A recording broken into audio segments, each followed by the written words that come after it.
أهلا وسهلا بيكو في قناة توب 10. الفيديو النهاردة بيتكلم عن أفضل 10 مسلسلات كورية في سنة 2024.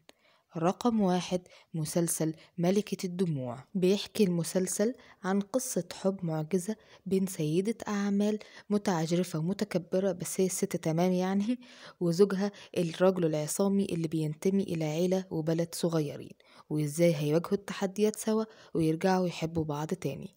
المسلسل بيتكون من 16 حلقة من بطولة الممثل كيم سو هيون والممثلة كيم جي وون، وهو يعتبر من أحسن الأعمال في 2024. رقم 2، المسلسل تزوجي زوجي. بيتكلم عن انتقام واحدة اكتشفت خيانة زوجها مع صاحبتها أثناء معركتها مع السرطان، يعني هي كانت تعبانة وهم ما كانش عندهم دم، وحصلت على فرصة تانية في الحياة واستخدمتها للانتقام منهم. شاطرة بمساعدة مديرها في الشركة اللي بتشتغل فيها. المسلسل مبني على رواية ويب لها نفس الاسم. المسلسل بيتكون من 16 حلقة من بطولة بارك مين يونج والممثل نا إن وو. مسلسل رقم 3، عداء جميل. هو مسلسل كوري جنوبي مبني على رواية ويب. قصته بتحكي عن ريو سون جاي، وهو شخصية مشهورة من الدرجة الأولى، لكن حياته على الرغم من مظهرها العام إلا إنها مشوهة بالإرهاق وحياة صعبة يعني.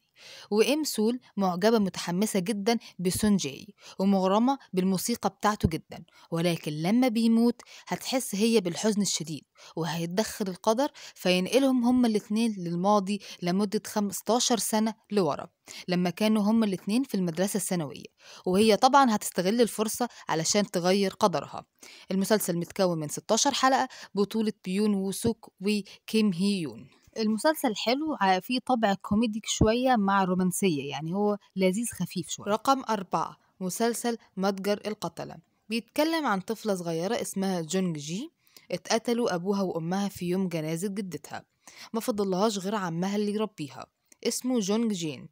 هيعيشوا سوا لحد ما توصل لمرحلة الجامعة، وبعد كده هيوصل لها خبر وفاة عمها. هتكتشف بعد كده إنه تاجر سلاح وعنده أعداء كتيرة جدا عاوزين يقتلوها.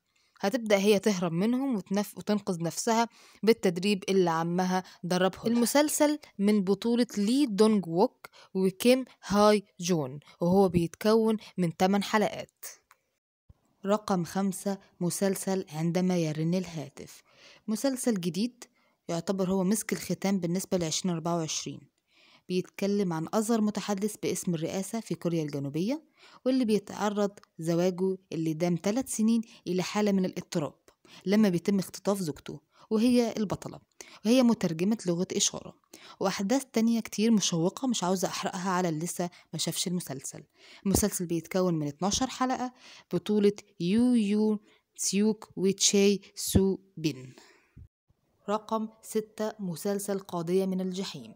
مسلسل بيتكلم عن كانج بيت ناو، وهي قاضية من النخبة اللي مظهرها جميل وشياكة وحلاوة، لكن في الحقيقة هي شيطانة. مهمتها كشيطانة إن هي تقتل الأشخاص الأشرار اللي بيخلوا الناس التانية تنتحر وما بيندموش على تصرفاتهم. وهتقابل هان داون، وهو شخصية ودودة ولطيفة بيشتغل محقق وحياته صعبة، يعني عنده العديد من المآسي والمشاكل. هيتقابلوا هما الاتنين وهتتغير حياتهم بشكل كبير جدا. المسلسل بيتكون من 14 حلقة. البطلة بارك شي هي والبطل كي جي يونغ. رقم 7، مسلسل الطبيبان المنهكان.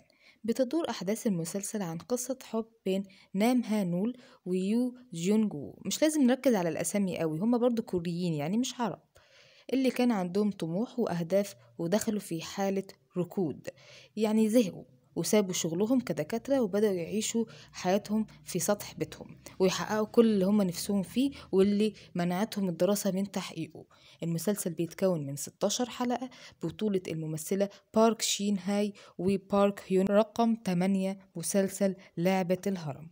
هو مسلسل تشويقي نفسي مبني على الويبتون اللي بيحمل نفس اسمه، ويحكي عن قصة مدرسة ثانوية للبنات يتم استخدام استطلاعات رأي لتقييم الطلاب في الفصل، اللي بيتسبب في العنف المدرسي للطلاب اللي بياخدوا تقييم منخفض. المسلسل بيتكون من 10 حلقات من بطولة بونا ريو دان وشي سيو كي. رقم 9، مسلسل عائلة استثنائية أو عائلة غير نمطية. اتولد البطل بوك جو وعائلته بقوة خارقة مختلفة، يقدر يرجع بالزمن لورا، ودي بس في الأوقات السعيدة في حياته، ولا يقدر يغير الماضي. علشان كده وزي أي حد هيحاول إنه يفضل في الأوقات السعيدة بس. هيتصاب بالاكتئاب اللي هيخلي قدرته وقوته الخارقة الطبيعية تضيع منه، وعائلته برضه هتفقد قدرتها بسبب مشاكل الحياة، ولكن حياتهم هتتغير بسبب البطلة. المسلسل بيتكون من 12 حلقة. البطل جانج كي يونج والبطلة تشون وو هي. رقم 10، مسلسل رومانسية منتصف الليل في هاجون.